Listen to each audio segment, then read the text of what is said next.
Let's do an early look at 2026 and who I think Heisman finalists will be. What's up, kinfolk? It's RJ Young. I am not on a step mill.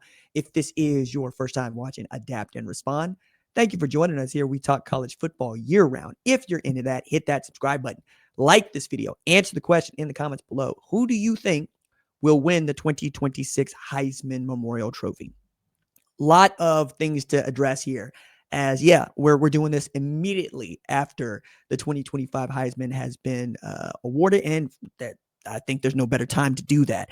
And I've got a list here that I feel pretty strongly about, but at the top, you know what it is, right? I genuinely believe that Jeremiah Smith is that guy, and going into your third year, this is the year where you win everything.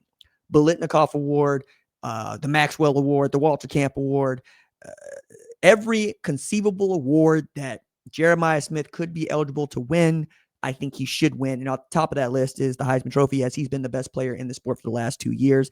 And finally, the Heisman voters can get out of their own way and say, okay, we're going to lose this guy after this year. He's also turning 21 on November 29th. If we're not going to do it now, then we're never going to do it. And you know what? I wouldn't put it past this group. I don't like the Heisman system. I think the award's great. I think the people voting on it kind of suck. And I've said this for years. It's probably the reason why I do not have a Heisman vote, and I don't care. More often than not, the best player in the sport doesn't win the Heisman Trophy. And believe it or not, Heisman voters, sometimes that guy plays defense and only defense. So you don't get to have the cop-out of Travis Hunter going both ways. Caleb Downs has an argument for this in 2025 as well. As I know that lately you've been hearing a lot about Alrell Reese, and you should, but Caleb Downs is going to be Ed Reed at the NFL level. He's that smart. He's that quick. He's that savvy. That said, Jeremiah Smith scores touchdowns, and he can also, by himself, turn the tide of the football game. One of the things that I loved that was said about him, it's actually a couple of things. I reached out to a few sources on, just what they thought about Jeremiah Smith.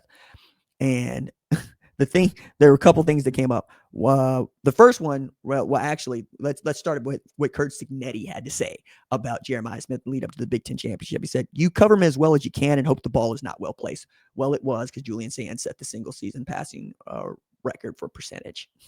He's a freak. He's a great player, the greatest player at that position that I've seen at that age. He's a weapon. Dude turned 20 on November 29th, as I mentioned earlier. I talked to an NFL scout who told me this. Look, Indiana, kept that dude, Smith, out of the end zone. That's a great team effort. But with that kid, it's not a question. He's been the best college player I've seen for 2 years now. I'd have given him the Heisman over the Hunter kid last year. You don't see them that good, that put together, that young. He's just that dude. He's been that dude. But if we're going to entertain other folks for the Heisman Trophy, and we will, you got to put Arch Manning back on this list. And there are a number of reasons as to why. But one is he's quarterback at Texas. And if Texas is good, he's going to be there at the end. The second one, I think, and this is important, is I was actually given a talking to by one of my sources with this. Like, he grew up a lot. And Steve Sarkisian went out of his way to tell everybody that after the Mississippi State game. Problem with it is Mississippi State. And you shouldn't need to come back 17 points down to beat Mississippi State. That said, Arch went 29 of 46 for 346, 3 TDs, and a pick. And that was outstanding. So you had, Sark tell anybody that would listen that he thought that Arch battled his tail off. He even said he's a warrior and that they wish they blocked a little bit better for him, that they wish they caught a few balls for him, but he got knocked down. He kept getting back up, and he stood in the fire and continued to throw, did what quarterbacks do. But this was an illuminating quote that I got from an SEC general manager. He told me this. He said, "Y'all were too far ahead of him. Too far ahead of him last year." And I'm going, what do you mean? He goes, "I like you, RJ, but you and other people were just expecting this kid to put it together from day one. At quarterback, it's not often that simple. Sark's a good ball coach. Arch is a great player. He'll show that again next year." Just in case y'all think that these sources go one way, sometimes they yank my chain too. But it's that, right? We expected that dude to be a Heisman finalist this year. We expected him to become what Julian Sayin turned out to be this year. And you can still confuse him on the back end. He still doesn't actually see it all the time when the coverage rotates into something he just can't pick apart quickly, and it shows. If he can level up in that space, which is between your ears, he's going to be lethal, and he'll be there at the end. Another guy to really take into account is also Julian Sayin, who's going to be year 2 as starter. He's also going to be draft eligible. And had he thrown for 300 yards and 3 TDs and a win against Indiana, maybe wins it in 2025. But the quote that I got from an SEC assistant coach, on the field coach, was this: anybody Nick Saban wants and gets is a guy everybody wants and only he gets. He went on, he said, so when he fell to Ohio State, you knew that he was going to not only be good, but that the players around him were too.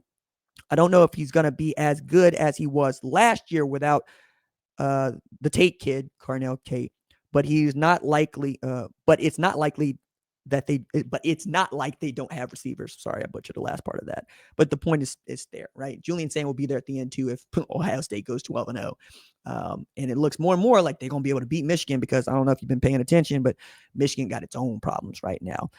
And then a guy that I have been paying attention to for some time, and I think that is going to burst onto the scene this year if they promote him correctly, is Missouri running back Ahmad Hardy.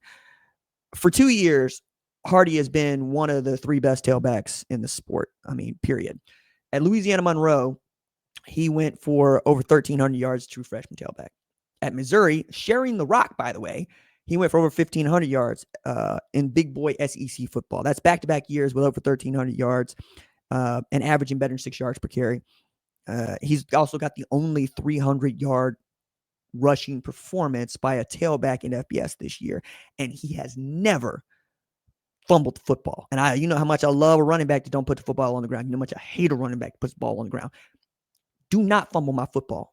You got one job outside of we're going to block you to the second level. We're going to block you to the second level. Then you got to do some of that running back joint stuff and not put my ball on the ground. You put my ball on the ground, you don't get to touch it no more. That's me. I would be the worst kind of running backs coach. I swear for Lord. There is no amount of running you can do for fumbling my football. We got to be in the weight room, whatever it is we got to do. But Eli Drinkwitz is going to have him a dude, and everybody's going to know he's got him a dude. Like Jamal Roberts is also good, but in the way that we sometimes focus on one and not the other, I think they got to make that dude the bell cow back. You just have to. And as an NFL scout told me, that's RB1. In 2027, that's the guy to go get. Another guy to figure in here has got to be Gunnar Stockton. It's not because Georgia's going to have a guy. I mean, I guess more to the point here, Georgia might never produce a Heisman Trophy winner ever again. It might never do it because Kirby Smart is his head coach, and they just don't build the football team like that.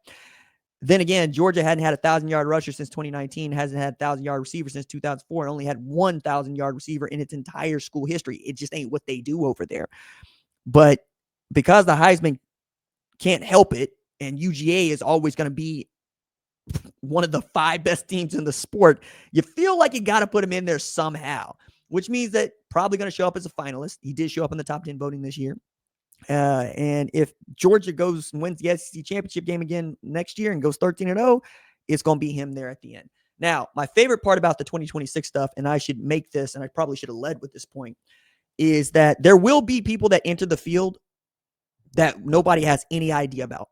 It's going to happen. And my favorite example going in this year is none of y'all knew about a dude named, none of y'all know about a quarterback who beat Central Oklahoma 78-17 in the national championship game last November until he showed up at Ole Miss, came in for the quarterback that got his ankle hurt, and then finished the season with 3,000 yards passing, 407 yards rushing, 23 total TDs, an 11-1 record, and a berth in the college football playoff. Trinidad Chambliss would have been a Heisman finalist this year if he just played the entire friggin' season. He'll probably be there again, right? Like that might be the guy to put on the list. I'm just not sure that he's going to be playing in the college football next year. I expect that he will, right? He wants to. But the NFL gives you a first-round grade. I don't think they're going to because he's short. But that's another dude that could be here, and that's another kind of player to watch out for. So that's how I see it as an early look at 2026. You let me know what I got right, what I got wrong in the comments below.